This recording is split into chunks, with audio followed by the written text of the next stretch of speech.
Hi everybody, my YouTube channel पर आप सभी का स्वागत है। इस वीडियो में हम बात करेंगे journal entry in the books of lessee, यानी लीजी के पुस्तक में रोजनामचा प्रविष्टि।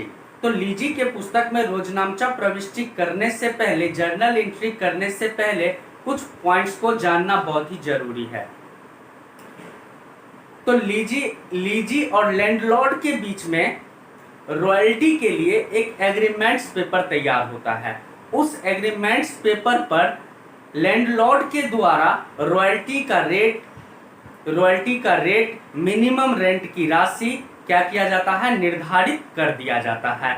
और लीजी को वही रॉयल्टी का पैसा लैंडलॉर्ड को चुकाना पड़ता है। अगर रॉयल्टी का पैसा कम होता है तो उस पैसे की भरपाई लीजी अपने जेब से करता है, जिसको शॉर्ट वर्किंग कहा जाता है। अगर किसी भी वर्ष लीजी के द्वारा कम काम किया गया है तो काम कम होने के कारण रॉयल्टी का राशि क्या हो जाता है, कम हो जाता है। तो रॉयल्टी का राशि अगर कम हो जाता है तो रॉयल्टी का जो भी कमी होता है उसको लीजी अपने जेब से पूरा करता है, क्योंकि लैंडलॉर्ड मिनिमम रेंट की राशि निर्धारित कर देता है और ये भी बता देता है जो कम से कम इतना रुपया आपको प्रति वर्ष देना ही पड़ेगा।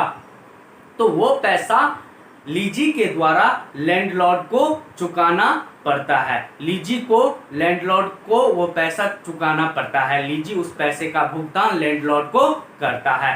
तो सबसे पहले इसमें ये पॉइंट समझ लीजिए, अगर रॉयल्टी लीजी के द्वारा लैंडलॉर्ड को चुकाया जाता है तो इसमें 3 केस क्रिएट होता है, 3 केस उत्पन्न होता है। पहला नंबर केस होता है जो अगर रॉयल्टी का राशि मिनिमम रेंट की राशि से कम हो तो किस प्रकार हम जर्नल एंट्री करेंगे। अगर रॉयल्टी का राशि मिनिमम रेंट राशि के बराबर हो तो किस प्रकार जर्नल एंट्री करेंगे। तीसरा केस आता है, अगर रॉयल्टी का राशि मिनिमम रेंट राशि से अधिक होता है तो किस प्रकार जर्नल एंट्री करेंगे। तो ये 3 केस होता है। रॉयल्टी का राशि मिनिमम रेंट से कम है तो कैसे एंट्री करेंगे। रॉयल्टी का राशि मिनिमम रेंट राशि के बराबर है तो किस प्रकार जर्नल एंट्री करेंगे।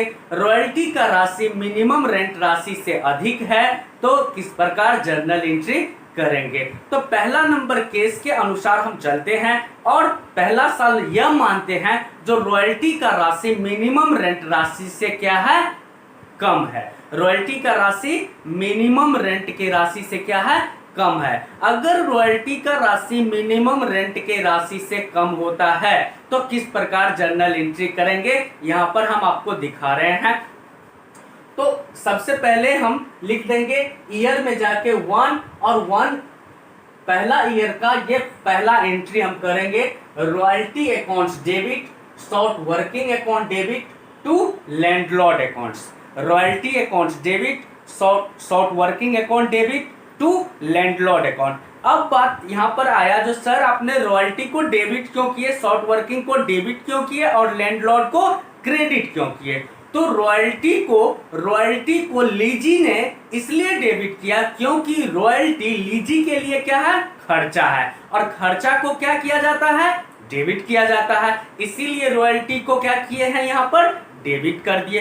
क्यों, क्योंकि हम किसके पुस्तक में जर्नल एंट्री कर रहे हैं, लीजी के पुस्तक में। और लीजी के लिए रॉयल्टी का पैसा क्या है, लीजी के लिए रॉयल्टी का पैसा खर्चा है, इसीलिए खर्चा को डेबिट किया जाता है। तो खर्चा को डेबिट यहां पर हम कर दिए। अब बात आया जो शॉर्ट वर्किंग को डेबिट क्यों किए। तो शॉर्ट वर्किंग को इसलिए डेबिट किए क्योंकि लीजी अपने जेब से इस पैसे का भुगतान किया है और अपने जेब से इस पैसे का भुगतान किया है तो ये पैसा भी तो लीजी के लिए खर्चा ही है, तो ये भी खर्चा है और खर्चा को डेबिट किया जाता है, इसीलिए इसे डेबिट कर दिए। तो royalty accounts debit, short working accounts debit, दोनों को डेबिट इसीलिए किए क्योंकि दोनों ही लीजी के लिए क्या है, खर्च है और खर्चा को डेबिट किया जाता है। अब बात आया जो लैंडलॉर्ड को क्रेडिट क्यों किए, तो लीजी के लिए लैंडलॉर्ड क्या है, क्रेडिटर है, और क्रेडिटर का कौन सा बैलेंस होता है, तो क्रेडिटर का क्रेडिट बैलेंस होता है। लेकिन जब उसे हम पेमेंट्स करते हैं तो फिर उसको डेबिट करना पड़ता है। यहाँ हमने पेमेंट्स नहीं किए, यहाँ पर हमने ड्यू किए हैं, ड्यू किए हैं और ये दिखाया है जो इतना रुपया हमें लैंडलॉर्ड को देना पड़ेगा। ठीक है, तो इसी कारण से यहाँ लैंडलॉर्ड क्या है, क्रेडिटर है। अभी लैंडलॉर्ड क्या है, क्रेडिटर है। अभी इसको पैसे का पेमेंट्स नहीं किया गया है, अभी सिर्फ ड्यू किए हैं। तो ये ड्यू का एंट्री हमने कर दिए। अब जब दूसरा नंबर एंट्री हम करेंगे तो वहां लैंडलॉर्ड, यही लैंडलॉर्ड को वहां क्या करेंगे, लैंडलॉर्ड अकाउंट्स डेबिट कर देंगे। लैंडलॉर्ड को क्या कर देंगे, डेबिट कर देंगे। क्यों, क्योंकि लैंडलॉर्ड को अब हम पैसे का भुगतान, रॉयल्टी का जो पैसा है उसका भुगतान अब हम लैंडलॉर्ड को कर रहे हैं। तो भुगतान जैसे ही हम लैंडलॉर्ड को करेंगे तो लैंडलॉर्ड पाने वाला हो जाएगा, और पाने वाले को क्या किया जाता है, डेबिट किया जाता है। तो लैंडलॉर्ड को क्या क्या कर देंगे, पाने वाला है लैंडलॉर्ड, तो लैंडलॉर्ड को कर देंगे डेबिट। और फिर मेरे बैंक अकाउंट से पैसा जा रहा है, मेरे बैंक अकाउंट में पैसा आ नहीं रहा है, मेरे बैंक अकाउंट से पैसा जा रहा है।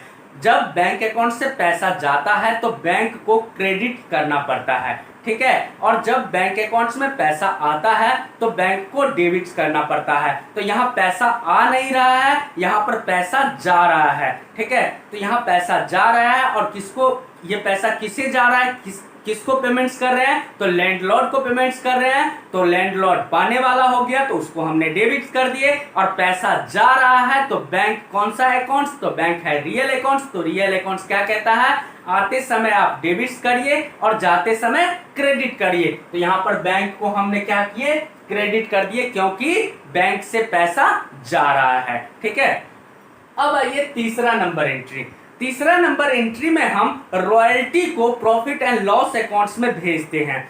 क्यों, क्योंकि रॉयल्टी एक प्रकार का खर्चा होता है, और उस खर्चा को, जो भी खर्चा होता है उस खर्चा को वर्ष के अंत में हमें पीएल में भेजना पड़ता है, ताकि वर्ष का प्रॉफिट एंड लॉस अकाउंट्स वास्तविक प्रॉफिट या लॉस हमें शो करे।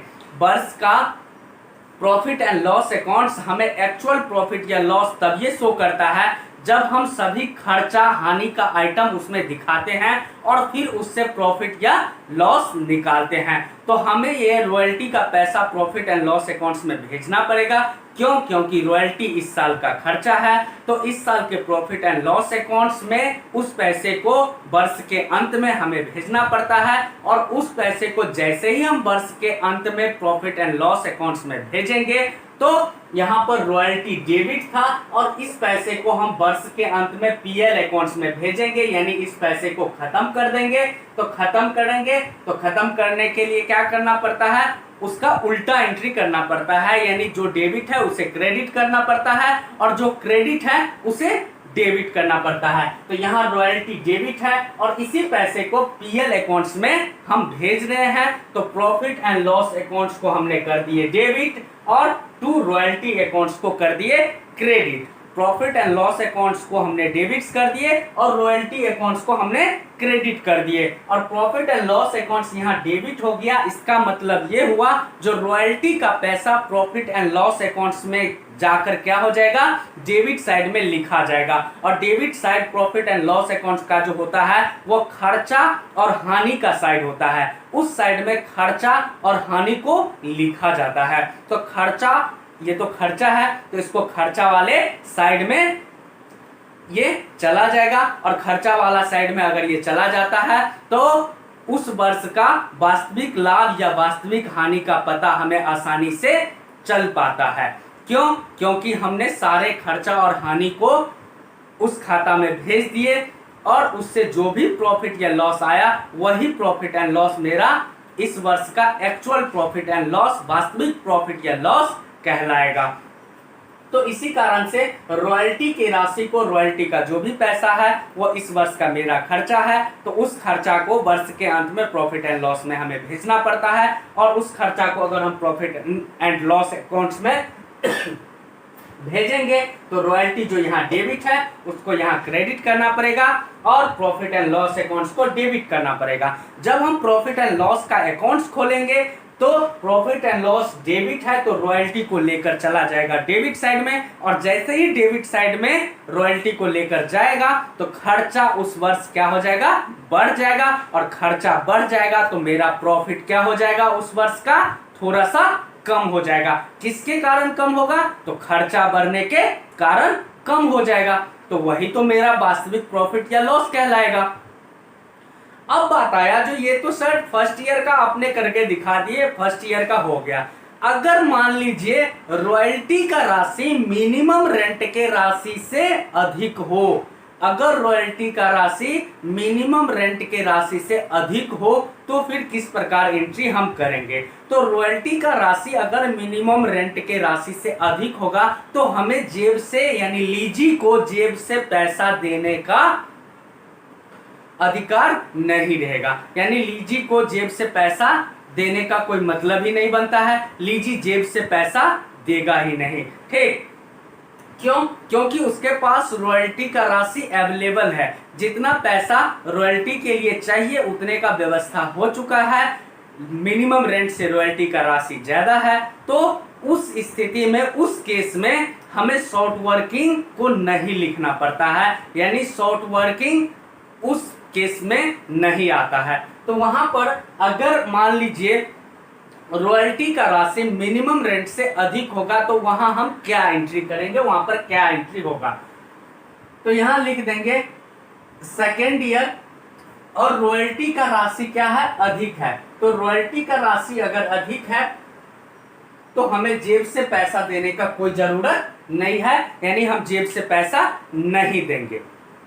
तो रॉयल्टी अकाउंट्स को डेबिट करेंगे, टू लैंडलॉर्ड्स लिख देंगे। क्यों, क्योंकि हमारे पास रॉयल्टी में जितना पैसा हमें चाहिए उतना पैसा है, इसीलिए हमें जेब से पैसा देने की जरूरत नहीं है। तो जेब से अगर हम पैसा नहीं देंगे तो शॉर्ट वर्किंग को यहाँ पर हम नहीं लिखेंगे, डायरेक्ट हम क्या लिखेंगे, royalty accounts debit to landlord accounts, यानी जो भी पैसा रॉयल्टी का हुआ इस वर्ष वो पूरा का पूरा लैंडलॉर्ड को पेमेंट्स किया जाएगा। लेकिन यहाँ बात ये भी आता है, लैंडलॉर्ड के द्वारा ये बात भी निर्धारित कर दिया जाता है, जो अगर किसी वर्ष आपके द्वारा ज्यादा काम किया गया है, ज्यादा काम किया जाए, अगर किसी वर्ष आप ज्यादा काम करेंगे तो उस वर्ष जो भी आपको सरप्लस होगा, सरप्लस कैसे होगा, तो रॉयल्टी का राशि मिनिमम रेंट से ज्यादा होने पर सरप्लस होता है। तो जो भी आपको सरप्लस होगा उस सरप्लस में से आप क्या कर सकते हैं, तो शॉर्ट वर्किंग को रिकूप कर सकते हैं, यानी वसूल कर सकते हैं। जो भी पैसा आप पिछले वर्ष क्या किए हैं, अपने जेब से पेमेंट्स किए हैं, उसका आप रिकूप कर सकते हैं, उसे आप वसूल कर सकते हैं। ठीक है, तो अगर उसे आप वसूल करते हैं तो ठीक है, अगर आप उसे वसूल नहीं करते हैं तो जो भी पैसा रॉयल्टी का आया वो सारा पैसा लैंडलॉर्ड को पेमेंट्स किया जाएगा। लेकिन अगर आप उस पैसे में से कुछ पैसे को वसूल किए हैं, कौन सा चीज वसूल किए हैं, तो शॉर्ट वर्किंग का वसूली आपने किए हैं, पिछले साल का शॉर्ट वर्किंग का वसूली सरप्लस वाले वर्षों में किए हैं, तो उस वसूली के पैसे को क्या किया जाता है, घटा दिया जाता है, और घटाने के बाद जो राशि निकल के आता है उसी राशि का पेमेंट लैंडलॉर्ड को किया जाता है। ओके, तो चलिए रॉयल्टी का राशि यहां पर आया और लैंडलॉर्ड में हम उतना रुपया दिखा दिए।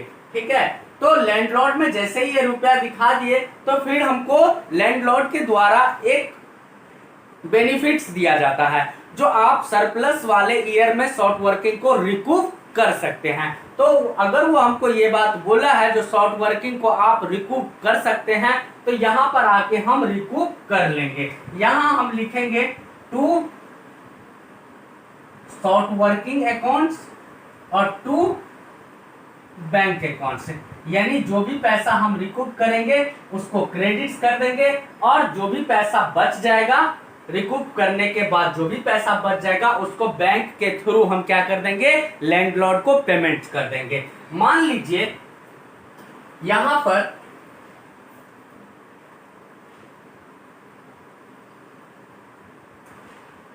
लैंडलॉर्ड अकाउंट्स यहां लिख दिए। मान लीजिए यहां पर 25,000 रुपया रॉयल्टी का हुआ है, ठीक। तो 25,000 रुपया लैंडलॉर्ड को पेमेंट्स किया जाएगा। लेकिन लैंडलॉर्ड हमें यह भी बोला है जो आप शॉर्ट वर्किंग का रिकूप कर सकते हैं सरप्लस वाले ईयर में। तो यहां पर सरप्लस हुआ है, तो इस वर्ष हम क्या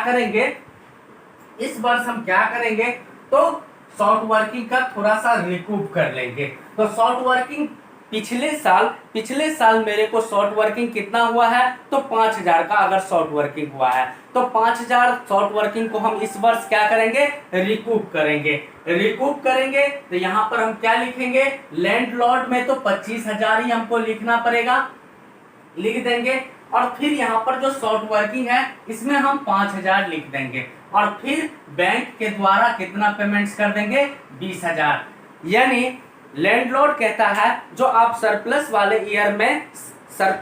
ईयर में शॉर्ट वर्किंग को रिकूप कर सकते हैं, शॉर्ट वर्किंग को रिकूप कर लेंगे, और शॉर्ट वर्किंग को रिकूप करने के बाद जो भी पैसा बच जाएगा उसे हम लैंडलॉर्ड को पेमेंट्स कर देंगे। लेकिन यह ध्यान रखना पड़ेगा जो आप उतना ही पैसा रिकूप करेंगे जितना पैसा आपको लैंडलॉर्ड के द्वारा बोला गया है, और आप उतना ही मैक्सिमम आप उतना ही रिकूप कर सकते हैं जितना कि आपको सरप्लस हुआ है। सरप्लस जितना हुआ है उतना ही रिकूप कर सकते हैं, उससे एक भी रुपया ज्यादा आप रिकूप नहीं कर सकते हैं। क्यों? क्योंकि मिनिमम रेंट के बराबर पैसा आपको पेमेंट करना ही पड़ेगा। तो मिनिमम रेंट के बराबर अगर आप पैसा का पेमेंट्स करते हैं तो फिर जितना सरप्लस हुआ है आप उतना ही तक का रिकूप कर सकते हैं, वसूल कर सकते हैं। तो यहाँ पर हमने 5,000 का रिकूप कर लिए, 5,000 को रिकूप किए हैं, और फिर जो बच गया 20,000 रुपया उसको हम पेमेंट्स कर दिए। किसे पेमेंट्स कर दिए?